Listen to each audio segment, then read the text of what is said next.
nessa noite. Amém? Abre as suas Bíblias aí, quem tem Bíblia, quem não tem, não se aproxima muito do irmão.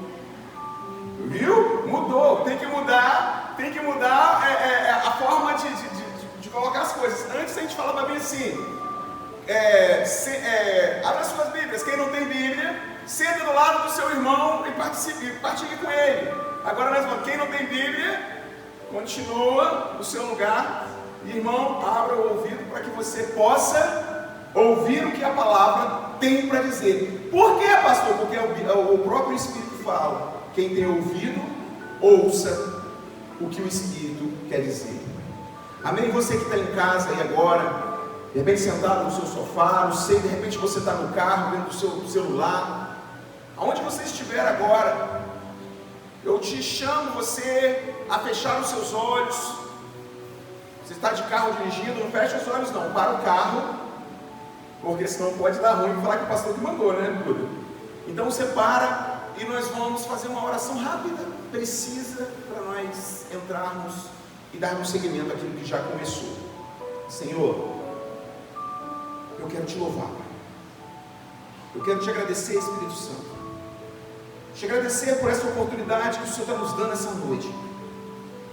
Oportunidade, Senhor Deus, de estarmos aqui, Pai, respirando, de estarmos aqui com saúde. Oportunidade, Senhor, de estarmos aqui, Senhor Deus, na sua casa para te cultuar. Por isso eu te peço, Espírito Santo, toma a direção de tudo aqui. Toma a direção de cada pensamento, de cada coração. Toma a direção aqui, Espírito Santo, agora de cada mente.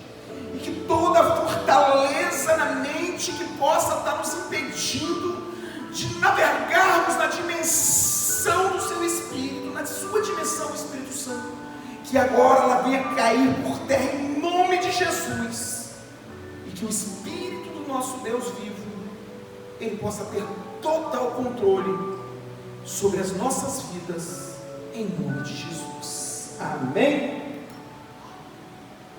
Glória a Deus. Vamos abrir as nossas Bíblias no livro de Joel. Joel se encontra no meio, mais ou menos no meio da Bíblia ali. Livro de Joel faz parte dos 12 profetas menores. Por que, pastor, profeta menores? Porque os livros eram menores, o conteúdo. Por exemplo, o livro de Joel é um livro que tem 3 capítulos. É um livro com 3 capítulos e 73 versículos. Ele está ali entre os 12 profetas menores e faz parte do livro, faz parte do Velho Testamento. Ele está incluso nos 39 livros do Velho Testamento. Esse é o livro de Joel, profeta Joel, que nós vamos estar falando nessa noite. O nome de Joel, o significado do nome de Joel em hebraico quer dizer: o Senhor é Deus. O Senhor é Deus. O nome do pai de Joel era Petuel, que também o significado em hebraico significa visão de Deus.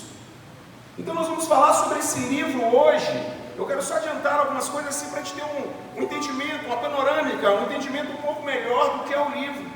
Nós podemos ver que esse livro de Joel, ele é um livro que ele tem algumas questões ainda meio confusa em relação à época. Não sabe se ele foi escrito no século 9 ou no século 4. Não sabe se ele foi escrito antes do cativeiro babilônico ou depois do cativeiro babilônico. Mas isso não influencia em nada. As datas, o tempo que ele foi escrito ou deixou de ser escrito, isso não vai influenciar em nada daquilo que Deus tem para revelar para nós nessa noite.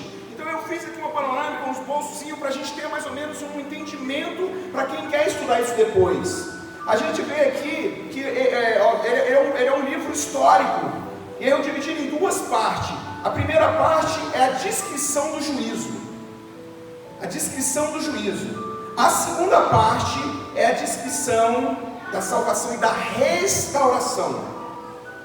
Esse livro, a gente pega aqui no primeiro capítulo, ao segundo capítulo, do verso 17, o verso 17 do segundo capítulo, ele vai estar falando da invasão dos gafanhotos, da cerca, falando da seca, falando das queimadas e do chamado ao arrependimento. Isso do primeiro capítulo de Oséias até o capítulo 2, verso 17, vai estar sendo tratado dessas questões. No capítulo 2, verso 18, ele já vai falar, vai dar uma resposta ao arrependimento, em resposta ao arrependimento de Deus, que traz as bênçãos para o povo. Deus traz a restauração da plantação, do gado, da economia e da cultura. O arrependimento humano é o caminho seguro para alcançar a misericórdia. Então eu vou trazer isso aqui só para você se familiarizar um pouco com o que a gente vai falar aqui. Porque às vezes eu posso chegar e falar para você diretamente do livro do profeta, mas você vai voar. Se vocês entenderem um pouquinho a respeito disso aqui, vai ficar mais fácil para o seu entendimento. Então a gente entra aqui, eu vou estar lendo aqui no verso, capítulo 2, versos 12 e 13. Depois nós vamos voltar no capítulo 1 e nós vamos discorrer um pouco acerca do que estava acontecendo naquela época. Amém? Joel capítulo 2, verso 12. O chamado ao arrependimento. E nos fala assim: agora porém declara Senhor, volte-se para mim. Agora porém declara o Senhor, volte para mim de todo o coração, com jejum, lamento e pranto. Verso 13: rasgue o coração e não as vestes, volte-se para o Senhor, o seu Deus, pois Ele é misericordioso e compassivo, muito paciente e cheio de amor, e arrepende-se e não enviar a desgraça. Vamos estar pegando aqui no verso primeiro versículo 1. E vamos ver o que Deus vai falar com a gente aqui agora. Vamos segurar na poltrona aí, porque a palavra é boa. A palavra do Senhor que veio a Joel, filho de Betuel. A palavra de quem que veio a Joel? A palavra do Senhor. Foi o próprio Deus falando com o profeta Joel. E ele começa assim: a praga de gafanhotos, verso 2: ouça isso, anciões, escute, todos os habitantes do país. Já aconteceu algo assim nos seus dias, ou nos dias dos seus antepassados?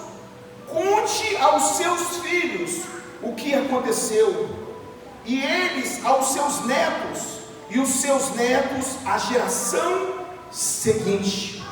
É um clamor do Senhor através do profeta Joel, pedindo a Joel que fizesse uma aclamação àquele povo, chamando aquele povo a uma reflexão, chamando aquele povo a fazer uma autoanálise diante de algo que tinha acontecido ali, de algo que tinha acontecido e trago muitas percas, muita dor.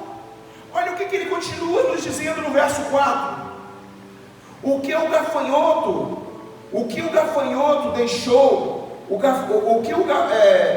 no verso 3: conte aos seus filhos o que aconteceu, e eles aos seus netos, e os seus netos à geração seguinte.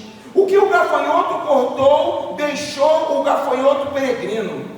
O que o gafanhoto cortou, o que o cortador deixou, o gafanhoto peregrino comeu. O que o gafanhoto peregrino deixou, o gafanhoto devastador comeu. O que o gafanhoto devastador deixou, o gafanhoto devorador comeu. Olha só, nessa época aqui é uma questão assim, a gente se diverge. Esse livro se diverge em 3 visões. Diverge em uma visão literária, de que isso aconteceu literário. A maioria dos professores, as maiorias dos eruditos, de estudiosos, fala que isso aconteceu literalmente. Outros acham que isso foi simplesmente uma alegoria. E outros acreditam que isso são cenas apocalípticas. Mas eu acredito também que isso aqui foi uma visão literária que aconteceu realmente. Que cada gafanhoto desse, o gafanhoto picador, é aquele gafanhoto pequenininho, que ele entra, ele não voa muito longe, ele vem nas galhas, ele vai cortando as galhas, as folhas, vai caindo tudo. E aí vem o gafanhoto picador, que é aquele gafanhoto que vem comendo tudo. Aí vem o gafanhoto destruidor, o gafanhoto cortador. O gafanhoto cortador é aquele que corta até as galhas, as cascas, ele come as cascas da árvore. E o gafanhoto destruidor, que é aquele que passa e come tudo e acaba tudo, limpa com tudo, tira com tudo que tinha naquele lugar. Tem relatos de pragas de gafanhoto que chegaram a 10 quilômetros, uma nuvem de 10 quilômetros de gafanhoto, uma nuvem onde eles passam nas florestas, e normalmente a época que eles procuram vir são épocas de colheita, são épocas que o fruto está pronto a colher. Aí eles vêm, mas eles vêm em nuvens de gafanhoto, eles vêm comendo tudo, acabando com tudo, chegando a comer até 100 toneladas. Chegando a comer 100 toneladas. Então a gente vem trazendo para as nossas vidas. Muitas vezes nós estamos vivendo essas questões. Muitas vezes nós estamos aqui e aí o picador começa a cortar uma coisinha aqui e a gente vai tentando arrumar um jeitinho. O migrador ele vem chegando, que o migrador é aquele que entra, corta um pouquinho, come ali o que caiu e vai embora. Mas entra o cortador é aquele que começa a cortar nas partes mais profundas. No tronco, é aquele que começa a destruir o que a gente tem de melhor, e depois vem um destruidor. E eu paro para ver isso.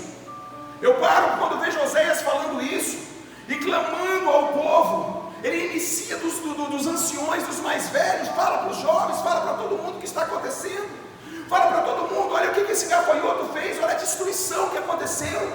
E aí a gente vê aqui no verso 5. Olha o que ele fala no verso 5: acordem bêbados e chorem, lamente-se todos vocês, bebedores de vinho, gritem por causa do vinho novo, pois ele foi tirado dos seus lábios. Uma nação poderosa, inumerável, invadiu a minha terra, seus dentes são dentes de leão, suas presas são de leão. Arrasou as minhas videiras, arruinou as minhas figueiras, arrancou-lhes as cascas e derrubou, as deixando brancos os seus galhos. Nós temos que se alientar que o povo de Israel, Judá, nessa época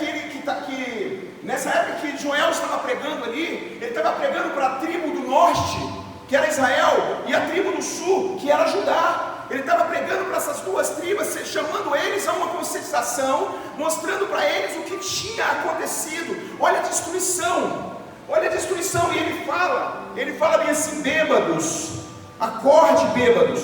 Se a gente for ver numa outra versão, está falando assim: híbrios, acorda, híbrios, desperta. O que ele estava mostrando para a gente ali?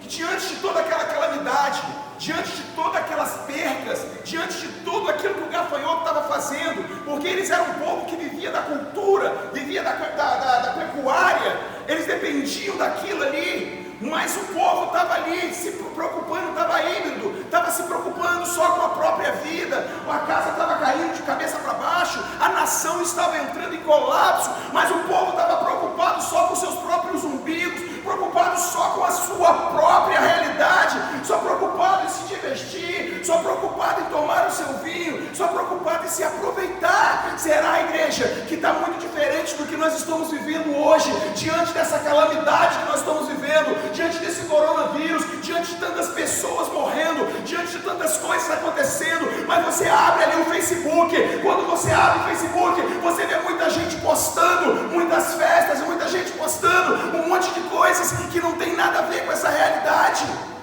E eu vejo Deus agora chamando o profeta Joel e falando: fala com esse povo, clama a esse povo, mostra para esse povo, desperta esse povo híbrido, desperta esse povo que só está preocupado com o seu próprio umbigo, desperta eles. Deus está mandando ele despertar. Esses homens viviam da agricultura, eles viviam. Vê o verso 10: os campos estão arruinados, a terra está seca, o trigo está destruído, o vinho novo acabou, o azeite está em falta. Desespere-se, agricultores, chorem, produtores de vinhos, fiquem aflitos pelo trigo e pela cevada, porque a colheita foi destruída. Ele estava chamando uma responsabilidade, aquele povo ali, os empresários da época. Ele estava chamando ali uma responsabilidade, os funcionários da época. Ele estava mostrando: ei, diante do que está acontecendo, o que o gafanhoto fez, o que essa nuvem de gafanhoto fez, olha o que está causando para a nossa sociedade. Nossa sociedade já está sem comida, nossa sociedade está sem como vestir, nossa sociedade vai estar completamente caótica, perdida. Olha o profeta Joel falando isso há cerca de 2.500 anos atrás. Isso se faz 2.500 antes de Cristo, ou seja, 4.500 anos atrás. Isso se faz tão real, tão presente, tão hoje. Olha o que ele continua falando para esses homens: chorem, produtores de vinhos, fiquem aflitos pelo perigo e pelo trigo e pela cevada. O trigo e a cevada era onde eles comiam o pão dele, onde eles faziam a comida dele. Olha no verso 12: a vinha está seca, a figueira murchou, a romanceira, a palmeira, a macieira e todas as árvores do campo secaram. Secou-se mais ainda a alegria dos homens. Diante dessa perca estava ali instalado um caos, onde a alegria dos homens tinha se secado. Você imagina um pai de família que tem um filho em casa, que tem uma esposa, que tem uma água para pagar, uma conta de água, uma conta de luz. Diante dessa situação, vendo a calamidade, diante de tudo, você imagina aí um empresário tendo que agora fechar a empresa, mandar um monte de gente embora, deixar um monte de pessoas, um monte de famílias desabrigadas que vão passar fome. Olha só a realidade. O profeta Joel clamava: anciões, fala para os seus filhos, fala para as próprias gerações, para as próximas gerações. Não deixe de falar, não deixe de anunciar do que o gafanhoto fez. Povo híbrido, povo beberrão, olha o que vocês estão vivendo. O vinho já acabou, o vinho secou. Desperta para a vida, desperta para a realidade. Vão para uma outra atmosfera, vão para um outro nível, vão viver o mais de Deus. Deus está mostrando aqui, igreja, Deus está mostrando que a alegria dos homens sumiu, secou. Os homens não tinham alegria, não tinham felicidade. Os homens não tinham felicidade. No verso 13, o chamado ao arrependimento: ponha-se veste de luto, sacerdotes, e planteiam, chorem alto, vocês que ministram perante o altar, venha, passe a noite vestidos de luto, vocês que ministram perante o meu Deus, pois as ofertas de cereais, as ofertas derramadas foram suprimidas, e o templo do Senhor, e o templo de Deus. Eles estavam mostrando que a coisa tomou um rumo tão poderoso, um negócio tão devastador, que as igrejas, que os templos não tinham mais o alimento. Na época eles faziam muitos holocaustos, sacrifícios. Não tinha mais como fazer, porque a agricultura, a agropecuária, tudo tinha se acabado. Eles não tinham mais como fazer. E Deus agora chamando esse povo ao arrependimento. Deus chamando eles ao arrependimento. Olha o que ele fala no verso 14: decrete um jejum santo, convoque uma assembleia sagrada, reúna as autoridades, os pastores, os líderes, os diáconos,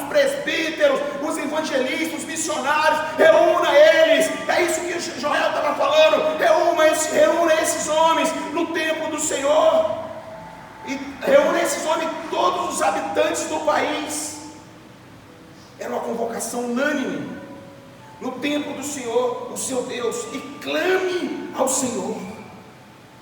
Clame ao Senhor. Clame ao Senhor. O que Joel estava mostrando? Ei, vocês, meu povo, vocês, igreja do Senhor, vocês são a única causa para que o mundo ainda não tenha acabado. Vocês são quem ainda clama, quem ainda intercede. Vocês são ainda quem atrai a presença do Espírito Santo. Clame, meu povo. Clame. Clame, jejue. Jejue. Chama as pessoas, convoque uma assembleia. Chame todo o povo, toda a nação. Se prostre, se ponha de joelho. Se ponha de joelho, olha o clamor do Senhor. Não é só o sacerdote, mas é todo mundo. Um só tem um poder bélico, dois tem um poder muito maior. Quando nós nos reunimos, quando nós estamos juntos, nós no mesmo propósito, nós somos muito mais fortes. Deus aqui está falando para eles: ei, clama, povo meu, clama, clama. Olha o que ele fala no verso 16: não é verdade que a comida foi eliminada diante dos nossos próprios olhos, e que a alegria e a satisfação foram suprimidas do templo do nosso Deus? Ele está falando: não é verdade que isso está acontecendo, povo? Não é real que isso está acontecendo? Ei, acorda, abre os olhos. É real o que está acontecendo. Olha o que ele fala no verso 20, capítulo 1 ainda: até os animais do campo clamam a ti, pois os canais de água se secaram e o fogo devorou a pastagem. Igreja, Israel que vivia da agricultura, da pecuária, agora os canais de água se secaram. Os canais de água se secaram. Como que pode viver da agricultura? Como que as plantas elas poderiam ser regadas? Como que o gado poderia beber água? Como que o gado poderia comer capim se a água não estava chegando, se não estava regando? Ei, nós precisamos parar, igreja, e dar uma olhada para dentro de nós. Será que nós estamos dessa forma? Será que nós estamos caminhando deserticamente? Será que nós estamos caminhando como terra seca? Porque por algum motivo, por alguma causa que nós não entendemos ou até entendemos, nós fechamos o bloqueio do leito do rio das águas de Deus. Por isso nós não estamos prosperando, por isso nós não estamos avançando, por isso a nossa colheita está secando. Igreja, a gente precisa parar e avaliar. Será que diante do nosso comportamento, será que nós temos tido um comportamento ébrico? Não é só a bebida, é o comodismo, é o parar, é o relaxar. Será que isso não tem fechado as portas, as comportas das águas do rio de Deus, que rega o nosso campo para trazer a fertilidade, e nós nos levantarmos como um testemunho de bênção, um testemunho para a glória do nome do Senhor? É uma noite de reflexão. O profeta Joel está aqui levantando um clamor: povo meu, fale para eles, não deixe eles esquecer do que está acontecendo. Fale para os velhos, fale para os filhos, fale para os jovens, fale para as suas descendências, fale para todo mundo. Fale para todo mundo. Fale para todo mundo. Fale que a água secou. Fala que a romeira já não dá fruto. Fala que a figueira já não dá mais fruto. Fala que o trigo já não dá mais fruto. O trigo já não nasce mais, a cevada. Ei, igreja. E às vezes eu tiro isso para um aprendizado pessoal e vejo que em algumas áreas da minha vida, e áreas de vida de pessoas que eu tenho acompanhado, que teve áreas da vida delas que já foram frutíferas, teve áreas que elas já fizeram grandes colheitas, só que por alguns motivos de ira, de raiva, de decepção, por alguns motivos motivos, elas fecharam, elas botaram uma comporta e fecharam, bloquearam, impediram das águas do rio de Deus regar o campo para que a gente possa ter a grande colheita.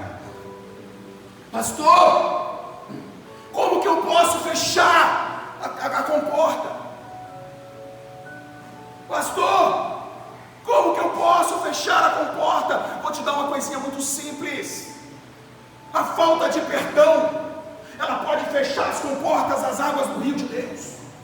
A falta de perdão parece tão simples, parece tão corriqueiro, parece tão sem sentido, mas isso pode ser um bloqueio que impedir de você fazer as colheitas que Deus já tem preparado para a sua vida.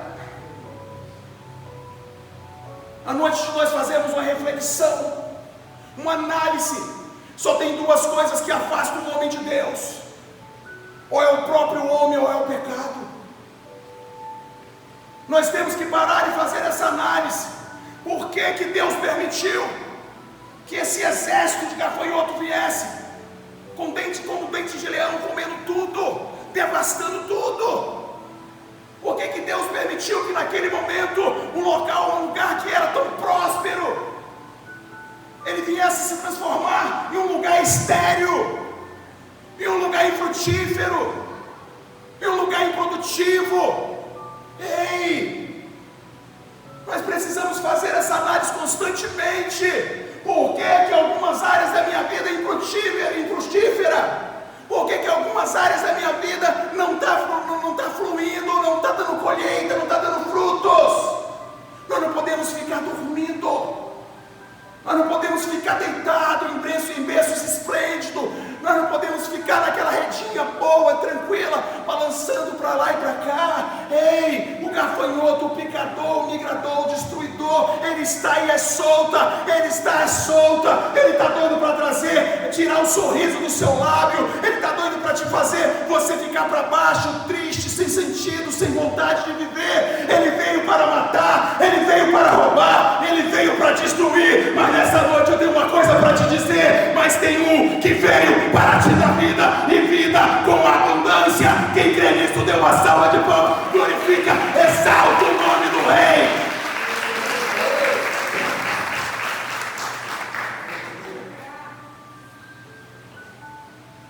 Nosso Deus é lindo,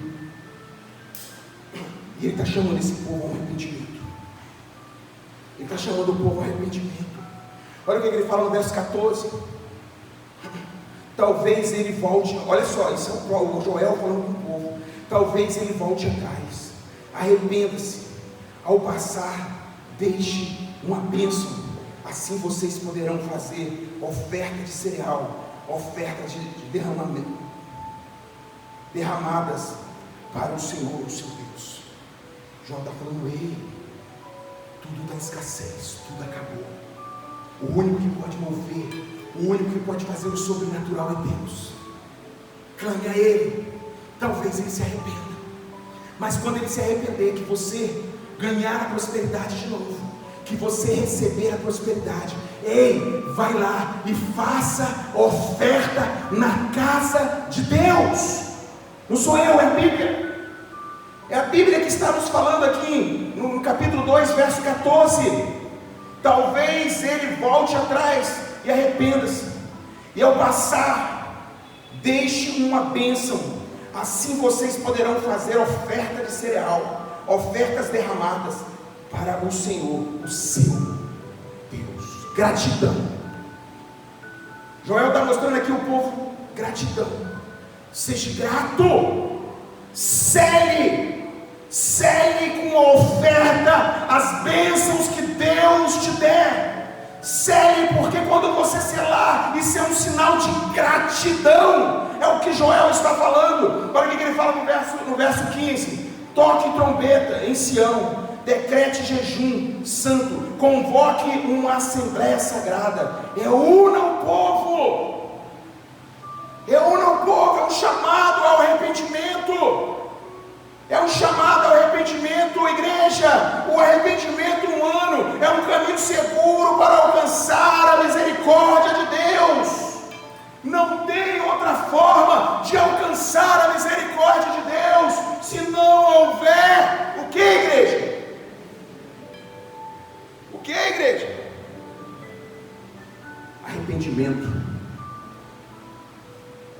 O arrependimento ele vem seguido de mudanças de hábito.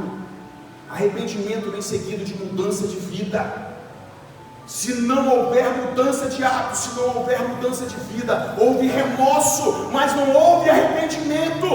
E Deus está chamando o povo a um arrependimento. Fala, pergunta quem está do seu lado, aqui na igreja, quem está em casa, pergunta a ele assim: ei, e aí? Tem alguma coisa aí para você se arrepender? Porque Deus está querendo derramar sobre a sua vida. Deus está querendo abrir as comportas do rio dele para você fazer grandes colheitas. Qual é a área que precisa de arrependimento? Fala aí. Fala com Deus. Deus não quer um arrependimento. Igreja, Deus não quer um arrependimento cênico. Você sabe o que é um arrependimento cênico? É um arrependimento encenado. É você estar aqui, você fala: ai Senhor, realmente eu tenho que me arrepender. Olha, minha vida está uma desgraça, minha vida não está valendo nada. Eu sei que é o meu comportamento, são as minhas atitudes que precisam ser mudadas, mas isso só da boca para fora. Precisa vir de dentro.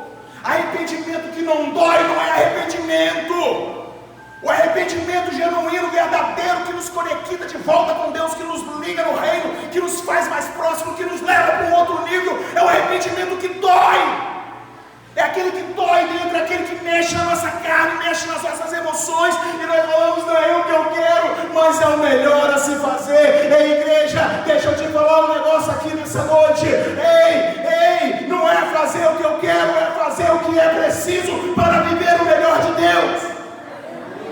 Muita gente está querendo que Deus se enquadre dentro do seu propósito de vida, dentro das suas realidades, querendo que Deus faça o que ela quer. Ei, não é Deus fazer o que Ele quer.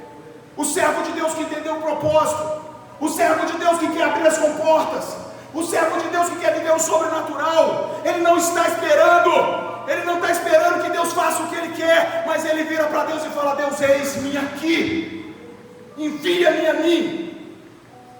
Não é Deus fazer o que eu quero, é Deus fazer o que for preciso para viver o mais de Deus. Viver o mais de Deus, igreja, muitas vezes vai ser desprazeroso. Viver o mais de Deus muitas vezes vai ser incômodo, vai ser chato, vai ser enjoado. Viver o mais de Deus muitas vezes vai mexer com a nossa estrutura, vai me tirar da posição de híbrido, vai me tirar da posição de conformismo, vai me tirar da posição de comodismo. Viver o que Deus tem para nós, no começo é meio desprazeroso. Pastor, mas é Deus, por que é desprazeroso? Porque eu vou ter que estar abrindo mão de culturas, de uma história. Quantos de nós aqui vivemos uma história, vivemos uma cultura? Eu mesmo vivi numa cultura pecaminosa. Eu vivi numa cultura, fui educado numa cultura pecaminosa. Mas pastor, seus pais eram adultos, seus pais eram pecadores. Sim, eu também sou, continuo tentando melhorar. Mas dentro do seio da minha família já vinha de uma educação que ter um monte de mulher, que ter um monte de namorada, que pegar as cabritinhas do quintal do outro, isso era honroso. Isso era um sinal de ser macho, isso era um sinal de ser bom. Eu só estou citando uma. Quando a gente vem para a presença do Senhor, a gente vê que isso é pecado, isso é prostituição, fornicação, isso é adultério, e isso fecha as comportas das águas do rio de Deus. Joel estava aqui fazendo um clamor, arrependimento. Joel estava chamando esse povo a uma consciência. Joel estava falando para esse povo: ei, povo meu, o meu Pai, o Deus que eu sirvo, Ele está falando para vocês: muda a rota, muda o curso, muda, porque eu estou querendo derramar água, eu estou querendo fazer com que a terra seca, a terra infértil, ela venha se transformar em uma terra produtiva. Glória a Deus, igreja. Jesus é lindo, né? A gente acha que a gente às vezes pensa que passa a perna em Deus. Passa nada. Olha o que ele nos fala no verso 17. Ele conclamou, chamou o povo aqui ao arrependimento. Ele chamou o povo ao arrependimento. Agora ele olha no verso 17. É o que eu falei para vocês no capítulo 1, do 1 até o capítulo 2, verso 17. Ele falava do arrependimento, falava da praga de gafanhoto, e conclamava o povo a um arrependimento.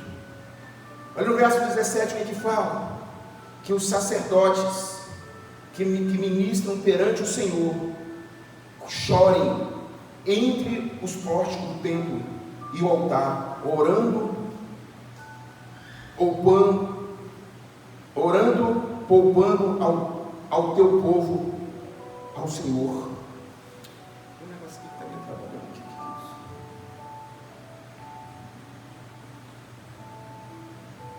No verso 18, nós usaria, como eu acabei de falar, conclamação ao arrependimento.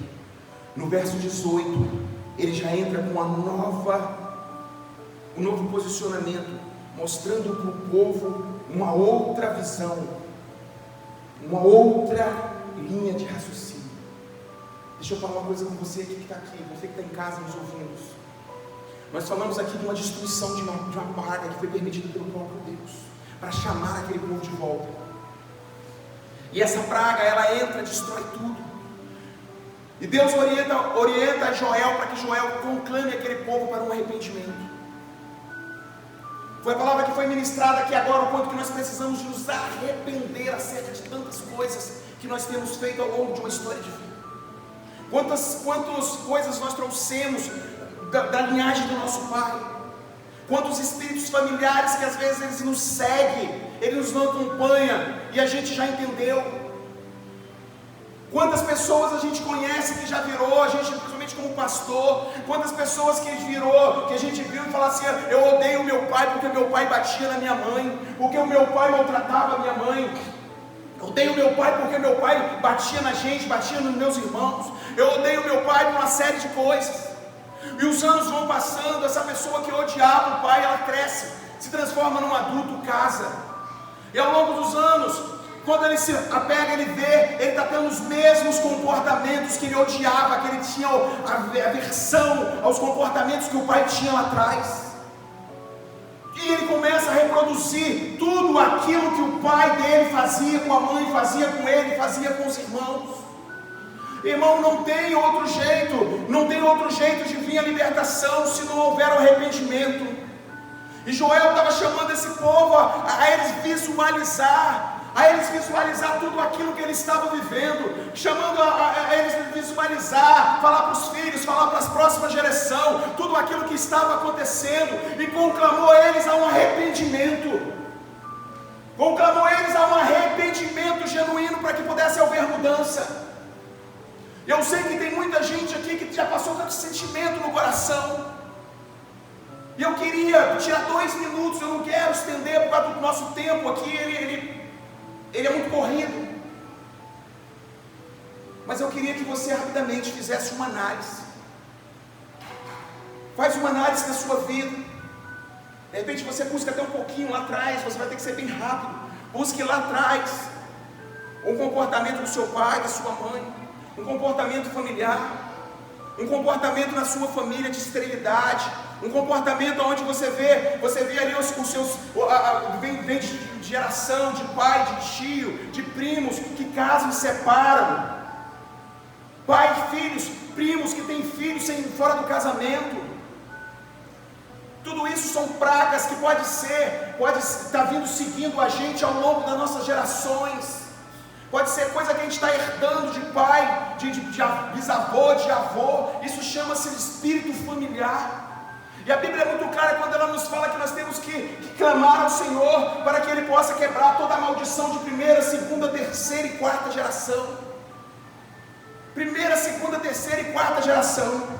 Agora Joel estava chamando esse povo: olha, presta atenção em tudo que está acontecendo, e conte, e fale, não deixe que essas pessoas venham viver isso lá na frente, mas que elas venham ter um compromisso diferente com Deus. Mas pastor, como que o senhor sabe disso? Porque ele conclamou o povo a um arrependimento, conclamou o povo a jejuar, a orar, a suplicar, para que aquilo viesse, aquela praga, aquele juízo viesse ser aplacado. Eu não sei o que está vivendo, o que você está vivendo, o que está passando na sua vida. Eu não sei aonde a sua vida está estéril. Eu não sei aonde o gafanhoto entrou, o picador. Eu não sei aonde o destruidor entrou, o cortador. Eu não sei qual é a área da sua vida que parece que vai dar certo, parece que vai caminhar, parece que vai alavancar, parece que vai dar fruto e de repente não dá nada. E quando você olha, é como se o gafanhoto, o picador tivesse entrado e tivesse arrancado até a casca do tronco daquilo que ainda te dava uma luz, te dava uma força para você dar um próximo passo, mas agora você olha até aquilo que estava sendo alvo para te fortalecer, está te enfraquecendo. Fala com Deus. Você vê que ele conclama aqui os sacerdotes, os homens de altar, mas conclama todo o país. E hoje nós somos sacerdócio santo. Hoje nós já somos esse povo, nós podemos agora abrir nossa boca aqui. A Bíblia nos chama para nós termos bocas proféticas. Deus está te chamando nessa noite aqui, ei, chama a lembrança, tudo aquilo que tem agora parado a sua vida, que tem te deixado estéril, te deixado infrutífero, chama a lembrança. Levanta um clamor, preciso for, vai embora, jejue e ore, mas não aceite mais essa invasão de demônios parando, impedindo você de ser frutífero, conquistar o melhor dessa terra. Igreja, tem coisas que eu vou orar, como sacerdote, Deus vai se manifestar. Agora tem coisas que você vai ter que se prostrar e buscar em Deus esse relacionamento para Ele te direcionar, e aí você vê o sobrenatural dele acontecer.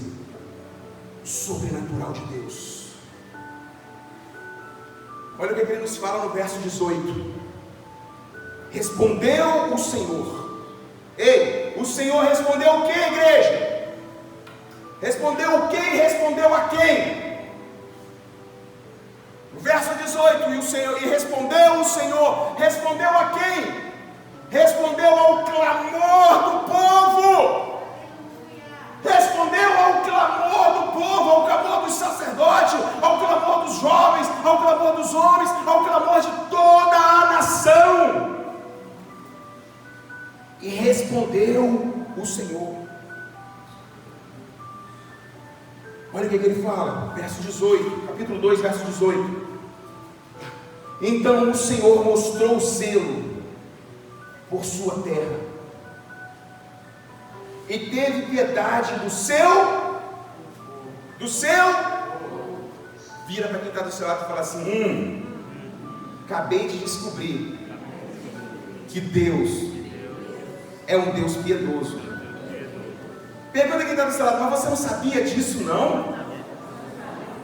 Então fica sabendo, Ele é piedoso. Meu Deus, é lindo! Verso 19: o Senhor respondeu ao seu povo: estou-lhes enviando o trigo. Era uma nação o quê? Agrícola. O vinho novo, o azeite, o bastante para satisfazê-los plenamente.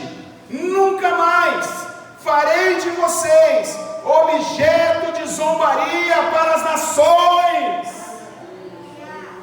Ei, o profeta estava falando. A gente precisa receber a profecia, é a própria palavra. Eu não sei o que você está vivendo, mas eu sei que você pode sair daqui para uma nova realidade. Você pode sair daqui para uma nova realidade de um profeta que falou há quase 4.500 anos atrás, mas que é tão atual quanto antes. É atual, mas é para aquele que abrir o coração, que tiver com o coração disponível. É para aquele que receber nessa noite, receber a misericórdia de Deus, prostrar, se arrepender e falar em alto e bom som: a partir de agora, não mais vivo eu, mas Cristo vive em mim. Cristo está chamando aqueles que querem Cristo venha se exalando, venha atraindo as pessoas. Ei, Deus nessa noite está falando: eu não quero que você seja frutífero somente nas suas finanças, mas eu quero que você seja frutífero como um sacerdote meu. Eu quero que você seja frutífero na sua célula, na sua igreja. Eu quero que você seja frutífero em todas as áreas que você passar, possa ser conhecido como um líder de multidão. Ei, mulheres, líderes de multidões. Ei, homens, líder de multidão. Ei, vocês que estão nos ouvindo, vocês que vão estar nos ouvindo, ei, você é líder de multidão. Deus te chamou para ser profeta nesse tempo.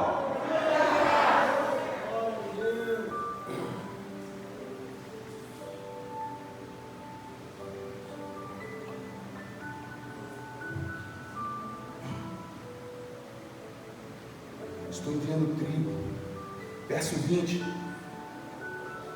levarei o invasor que vem do norte para longe de vocês, empurrando-o para uma terra seca, estéril, a vanguarda para o mar oriental e a retaguarda para o mar ocidental, e a sua podridão subirá e o seu mau cheiro se espalhará, e ele tem feito coisas grandiosas. Não tenha medo, ó terra, regozije-se e alegre-se, o Senhor tem feito coisas grandiosas.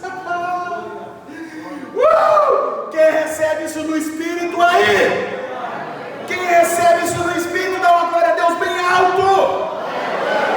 Deus está falando que vai levar o gafanhoto, o migador, o piqueador para um lugar bem distante, num deserto, aonde ele não vai ter o que picar, a ponto dele feder. Ele vai morrer, ele vai feder, ele vai ficar podre, e o cheiro mal dele vai chegar muito longe, mas só como um testemunho para falar: ei, aquele cheiro mal, ele já passou aqui e nos deixou em condição difícil, mas o nosso Deus levou ele para o deserto, para um lugar bem longe, e hoje o cheiro mal já não causa nenhum problema na minha vida, na minha família, porque o meu Deus me libertou.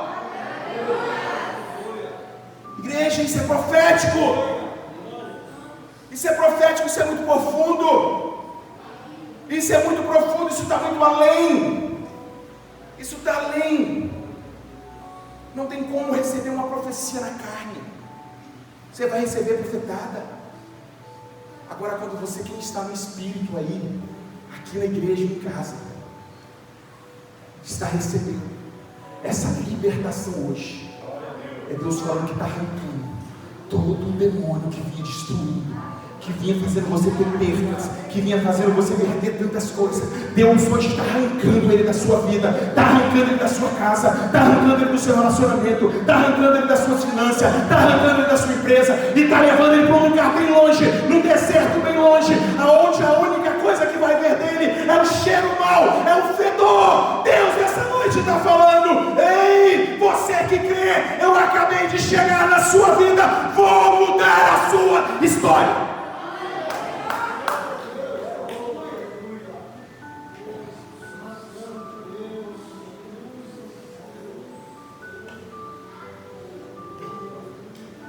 Irmãos, capítulo 2, verso 23. O povo de Sião, alegra-se, regozija-se no Senhor, o seu Deus, pois Ele lhe dá as chuvas de outono, como também a sua justiça. Ele lhe envia muitas chuvas, e de outono, e as da primavera, como antes fazia.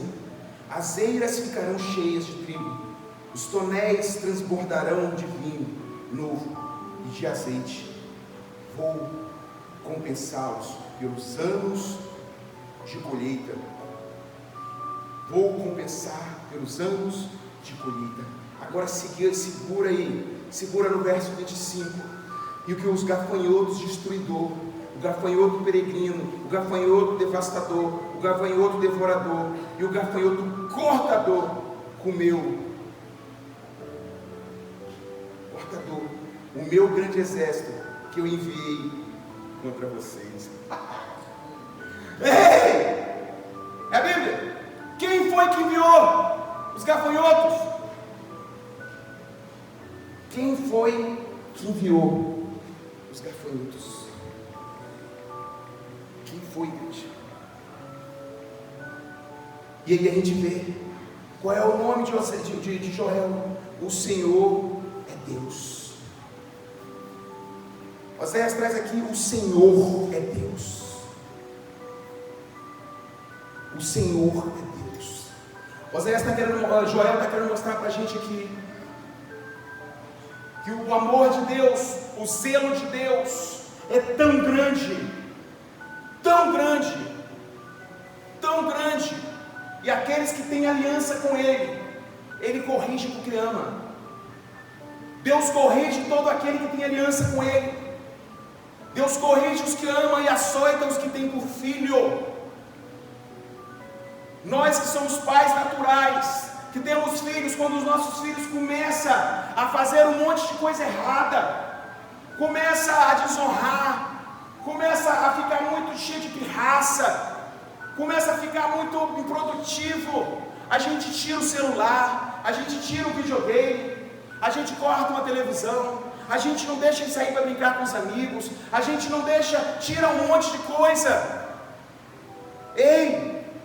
Só que quando é o inverso, quando aquele que a gente chama de Senhor, aquele que a gente chama de Abba, aquele que a gente chama de Paizinho, quando Ele quer nos levar para o caminho certo, que Ele tira o nosso brinquedinho, Ele tira aquilo que é muito, que a gente gosta muito, Ele tira a nossa internet, Ele tira nossas coisinhas. Nós muitas vezes entramos em desespero, nós começamos a reclamar, começamos a criticar, começamos a falar que Deus não ama mais. Ei, o amor de Deus, ele é corretivo. O amor de Deus, tem muitas vezes que Ele vai nos tirar, Ele vai mexer com a nossa estrutura, não porque Ele é ruim, mas é porque Ele ama. A vida tem me ensinado uma coisa: se os seus amigos, se o seu pai, sua mãe, se os seus amigos próximos seus vê você fazendo um monte de coisa errada, falando um monte de coisa errada, fazendo um monte de coisa errada, pecaminosa, e eles não chegam para você com carinho, com amor, e te fala: ei, meu filho, minha filha, meu amigo, esse é caminho que parece que te leva para a vida, mas está te levando para a morte. Se você não faz isso, se você não fala isso, você não ama essa pessoa que está do seu lado, que você fala que é mais importante para você, que você fala que é seu amigo, que você fala que é sua esposa. Se você não corrige, você não ama.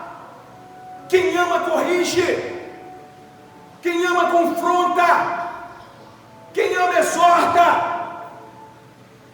Agora deixa eu te falar uma coisa: confrontar, corrigir e exortar não é você se transformar em um ditador na vida da outra pessoa, não é você se transformar em uma pedra no sapato dela.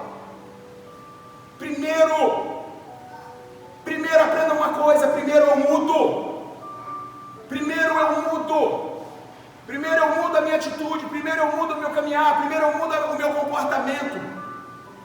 Mas não mudo porque para apontar a outra pessoa, não mudo para criticar a outra pessoa, não mudo para humilhar a outra pessoa. Eu mudo porque eu entendo que eu tenho uma necessidade de mudar, para mim ficar mais perto de Deus. E aí os meus testemunhos, os meus frutos vão dar testemunho de mim, sem que eu precise abrir a boca. Está entendendo, igreja? Nós queremos trocar. Eu te dei 3, me dá 5. Eu te dei, você tem que me dar. Ei, Eclesiastes 11 fala assim: lança o seu pão sobre as águas, e depois de muitos dias recolherá. Amém? Amém? Lança para 7 e até para 8, porque não sabes o dia de amanhã. Quem crê nisso, dê uma salva de palmas. E se não creu, para analisar, que é coisa águas profundas. Eu estou querendo, mas não dou. Eu quero receber, mas dá não, dói.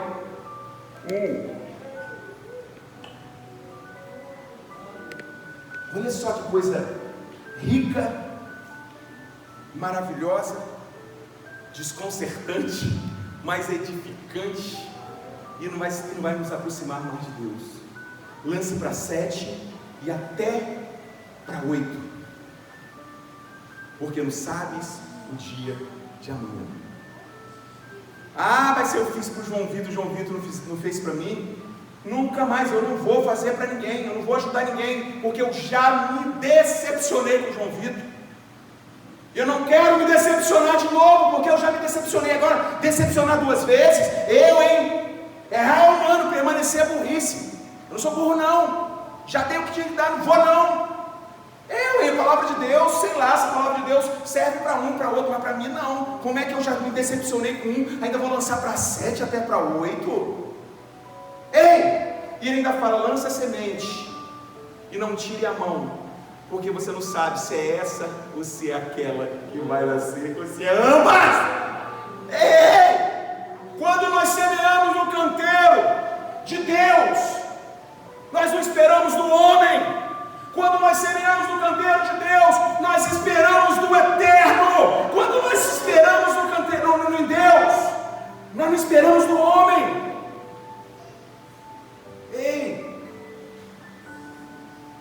Deus nessa noite está nos chamando ao arrependimento.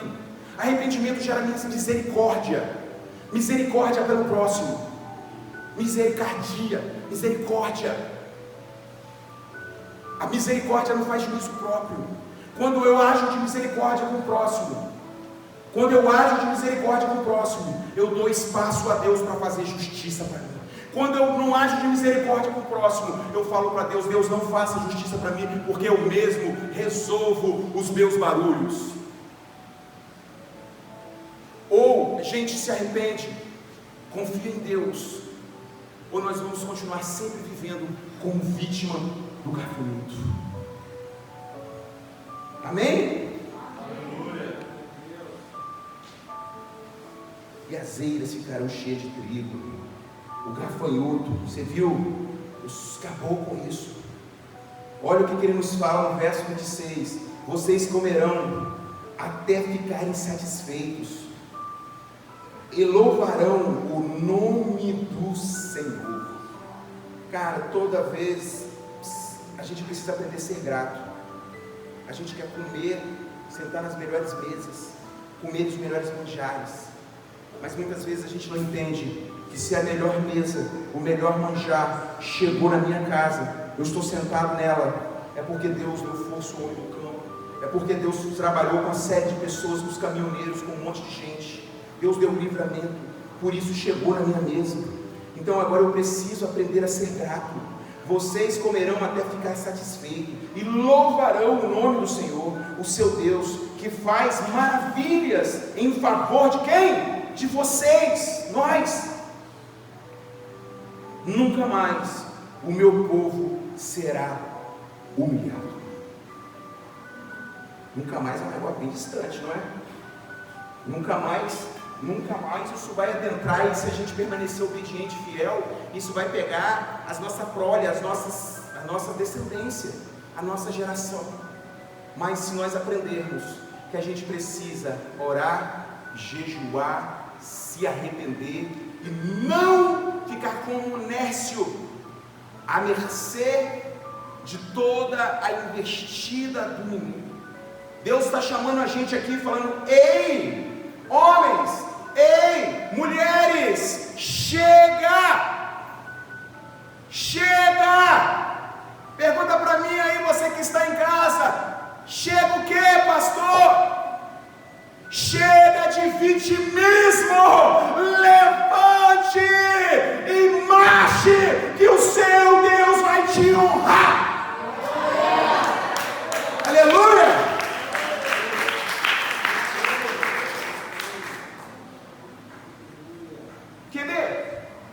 Vou ensinar um negócio para você aqui rápido. A Bíblia fala que Deus nos deu um espírito de quê, igreja?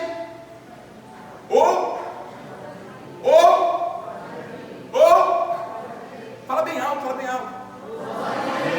ousadia. Deus não nos deu um espírito de timidez, mas nos deu um espírito de ousadia. Se Ele me deu um espírito de ousadia, você acha que Ele vai ficar muito feliz?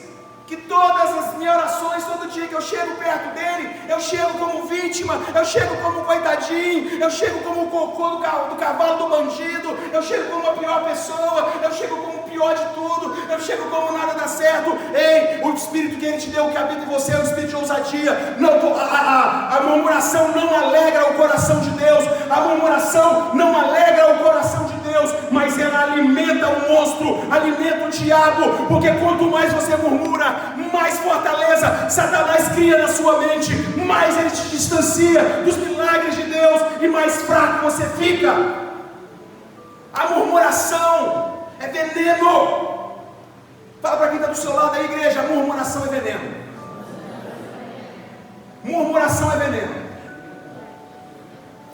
Em dose grande mata rápido, mas em dose pequena vai matando aos poucos. O murmurador que não se rega, que não ora, que não jejuma, que não busca a palavra de Deus para mudar o curso da história, ele vai todo dia tomando uma dosinha de veneno, e ele vai morrendo espiritualmente, ele vai morrendo, ele vai enfraquecendo. Deus para ele agora já não é mais Deus de milagres, ele vai enfraquecendo, ele vai recuando, ele vai ficando apático, ele começa a ver defeito na igreja, ele começa a ver um monte de problema na igreja, ele começa a murmurar, a palavra do pastor não presta mais, não é boa, a palavra da pastora não presta, a palavra do líder dele na célula não presta, não presta. Ei, quando você tiver um discípulo que começar a murmurar demais, fala para ele: meu discípulo, eu como seu discipulador, eu tenho uma coisa para te dizer, levante a cabeça, porque senão você vai morrer. E morre espiritualmente. E depois, para levantar defunto é difícil. Pega um defunto aqui no chão, tenta levantar ele sozinho, ele cai para lá, cai para cá.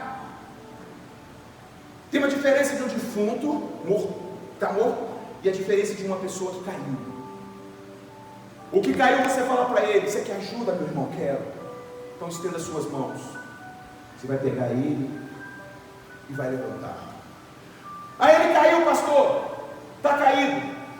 Você quer ajuda, irmão? Quero. Então estende as suas mãos.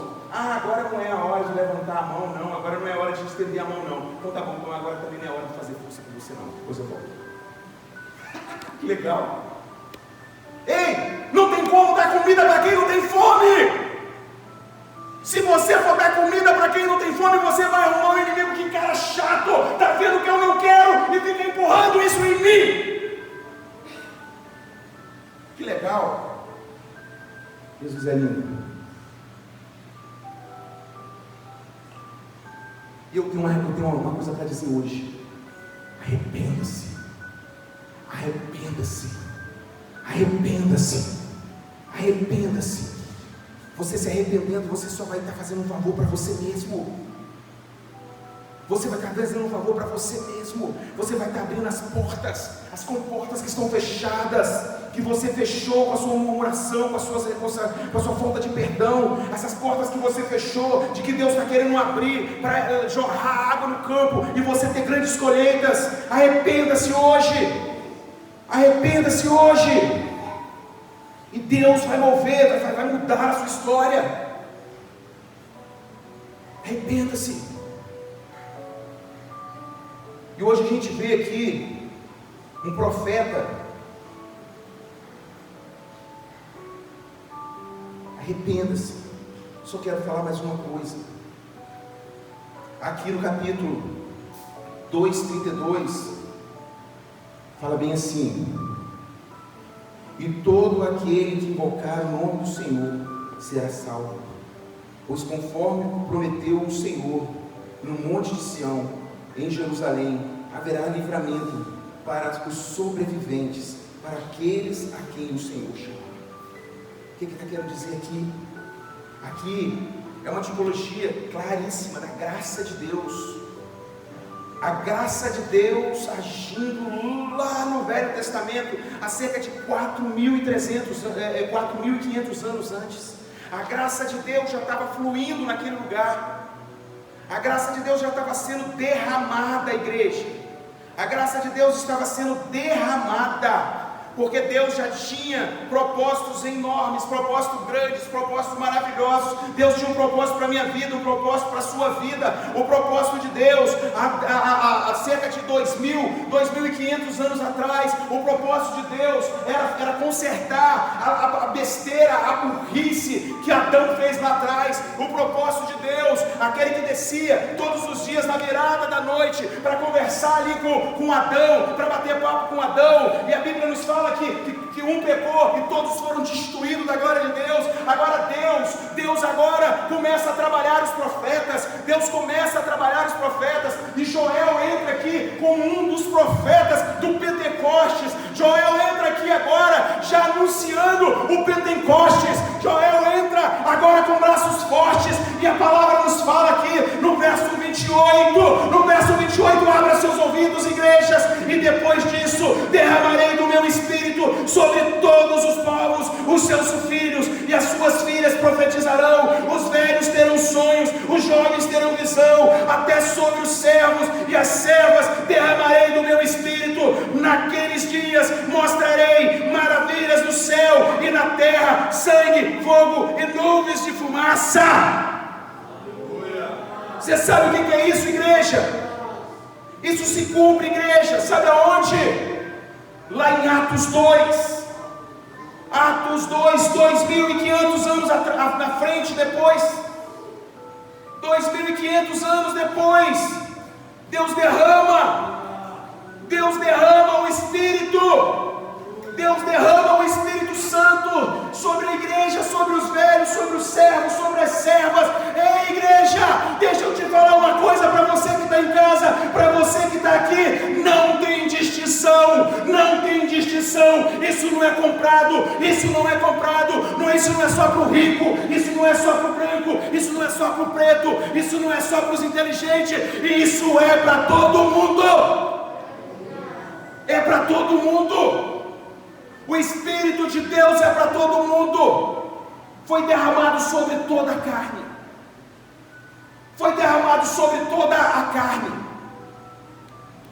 Foi derramado sobre toda a carne. Mas agora eu vou ter que entrar numa outra passagem aqui, porque eu entrei onde não deveria, vai ficar mal conversado. Foi derramado por toda a carne. Amém, igreja? Foi derramado por quê? Só que existe um porém.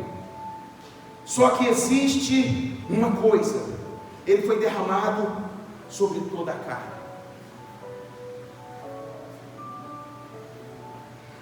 O que a palavra nos fala? Em 1 João, capítulo 1 de João, do Evangelho de João, verso 12. 1 João 1:12. Deixa eu ler aqui, para mim pegar o fio da meada, para fechar isso aqui e não ficar nenhuma sombra de dúvida.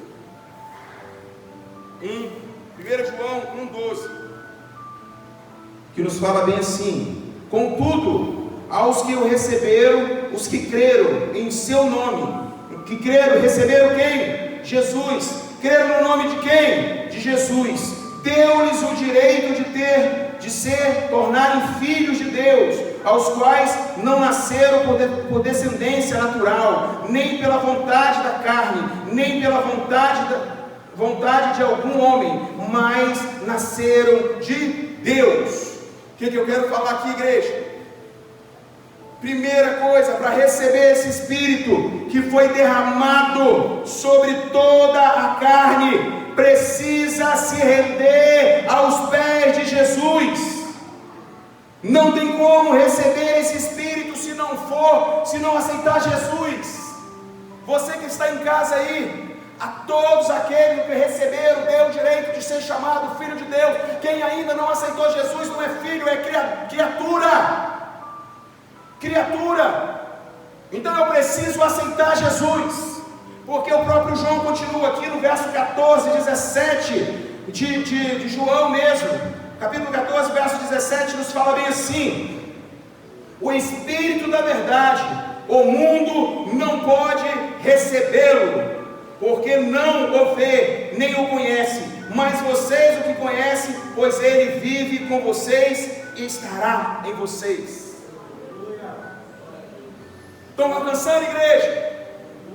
Não tem como. O Espírito que Joel profetizou aqui, lá em Joel 2:28, que aconteceu aqui em Atos 12, ele só vai acontecer na vida daqueles que é nova criatura, na vida daqueles que aceitaram Jesus. Se você não aceitou Jesus, você ainda não tem como receber o Espírito de Deus. A Bíblia é só você ler aqui. Hoje Deus está querendo nos dar uma oportunidade. Hoje Deus está querendo nos dar uma oportunidade. Como eu já falei aqui sobre os 3 ciclos, o ciclo Pai, Filho e Espírito Santo. No Velho Testamento, Deus estava ali falando, Deus estava ali agindo na lei. No Novo Testamento, inicia Jesus Cristo de Nazaré, veio ali para levar a luz aonde estavam as trevas, para arrancar os povos que estavam perdidos das trevas e trazer para a divina luz. Mas pastor, quem é esse povo? É aquele povo que é acarretado do pecado de Adão lá atrás. Então Jesus vem agora e Jesus nos dá poder para expulsar demônio, para curar enfermo, para falar em novas línguas. Jesus nos enche de autoridade, mas Jesus fala: agora é a hora de eu partir, eu vou subir, eu vou para o Pai, mas eu não vos deixarei órfão, eu enviarei o Espírito Consolador. E hoje quem está aqui no nosso meio, junto com a gente, junto comigo, junto com você, é o Espírito Santo de Deus, o nosso conselheiro, o que nos orienta do pecado, da justiça e do juízo. Clama ao Espírito de Deus para fortalecer, para te encher de poder, e você usar os poderes que já foi te dado por Jesus Cristo. Pastor, mas qual foi os poderes que foi recebido de Jesus? Qual foi as armas? As 2 armas mais poderosas. 2 armas mais poderosas que Deus nos deu, que Jesus nos deu, que Jesus nos forneceu. Qual foi, pastor? Quem quer saber aí? Fala para mim, levanta a mão. Ninguém quer saber? Então vamos embora, vamos continuar. Ninguém quer saber não? As 2 armas mais poderosas? Ah, não quer não. As 2 armas mais poderosas que Jesus nos forneceu chama-se o sangue e o nome. O sangue de Jesus, que é o nosso escudo de proteção. O sangue de Jesus que nos regenerou do pecado e nos trouxe lá dos buracos, da podridão, e nos regenerou, nos deu mais uma oportunidade de salvação. E o nome de Jesus, que é o nome sobre todos os nomes. Esse nome tem poder para a gente expulsar demônio, para curar enfermo. Esse nome é o nome sobre todos os nomes. Esse é o nome de Jesus. Esse é o nome de Jesus. É o nome que lá em Apocalipse, quando vem descendo aquele homem sentado naquele cavalo branco, do lado da sua perna está escrito: Rei dos Reis e Senhor dos Senhores. Rei dos Reis e Senhor dos Senhores. Esse é Jesus Cristo. Quem crê nisso, dê uma salva de palmas, glorifica, exalta o Rei dos Reis e Senhor dos Senhores. Amém, igreja? Deixa eu falar uma coisa.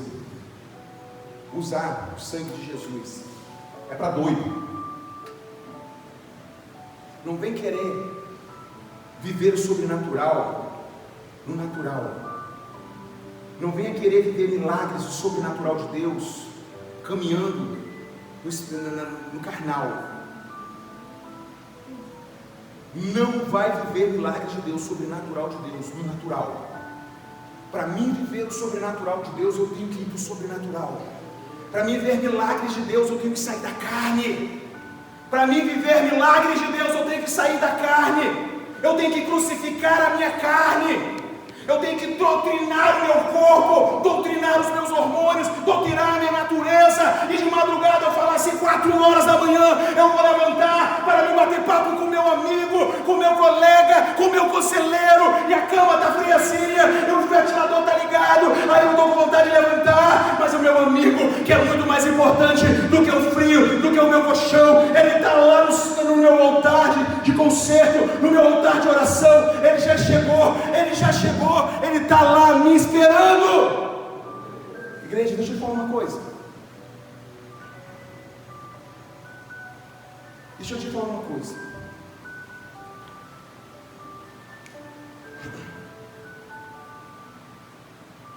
Se você marcar, ô Duda, você, se você marcar um compromisso, Duda, com uma amiga sua, meio-dia, e você chegar lá e ela não tiver, você vai ficar feliz.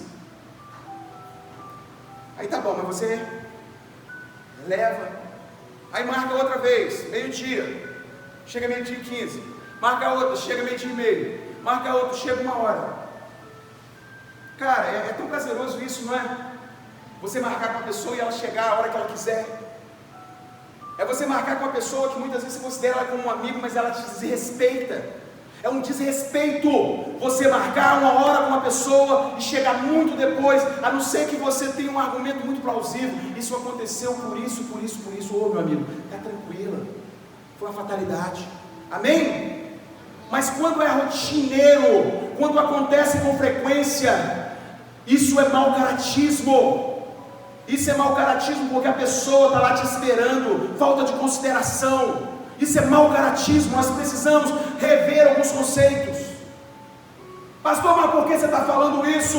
Porque você fala muitas vezes que Deus é o seu melhor amigo, a pessoa que você mais ama, a pessoa que você mais gosta, mas você marca um compromisso de oração com Ele e não aparece, ou aparece 2 dias depois, ou aparece bem depois.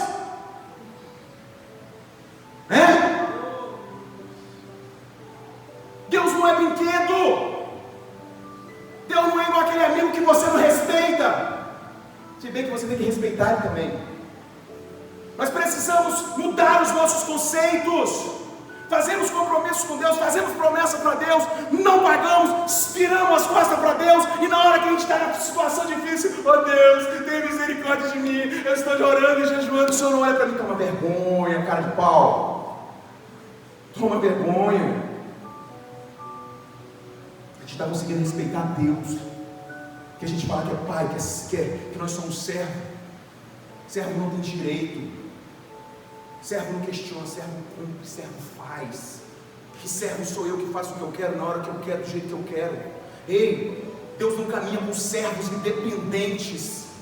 Servos independentes que faz o que quer, do jeito que quer, na hora que quer. Também na hora que buscar em Deus, Deus vai dar na hora do jeito que quer, na hora que quer, ou de repente nem dá. A Bíblia fala, como eu já mencionei no começo aqui, Gálatas 5, 6, 7, de Deus não se escarneça, tudo o que semeares se colherás, o que semeia na carne colherá a corrupção, e o que semeia no Espírito colherá a vida eterna. Ei, Joel está clamando, meu povo, olha o que está acontecendo, olha anciões, olha jovens, olha, fala para todos, fala para as descendências, fala para todo mundo o que aconteceu. Ei, levanta um clamor de jejum, de oração, se arrependa, porque assim Deus pode olhar, Deus pode dar mais uma oportunidade. Ei, se arrependa,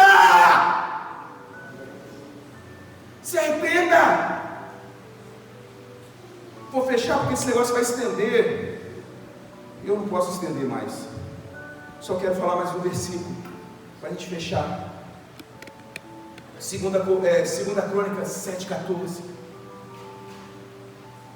Recebe no Espírito aí. Se o meu povo, que se chama pelo meu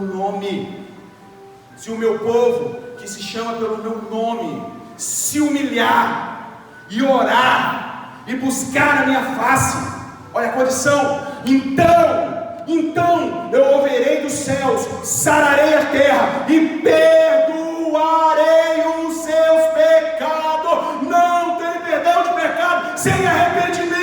Arrependa-se e abra as comportas dos rios das águas de Deus para você receber tudo aquilo que já está armazenado no celeiro de Jeová, no celeiro do Eterno. Abra a torneira, não feche mais o que, pastor? Não feche mais a porta das bênçãos. Amém?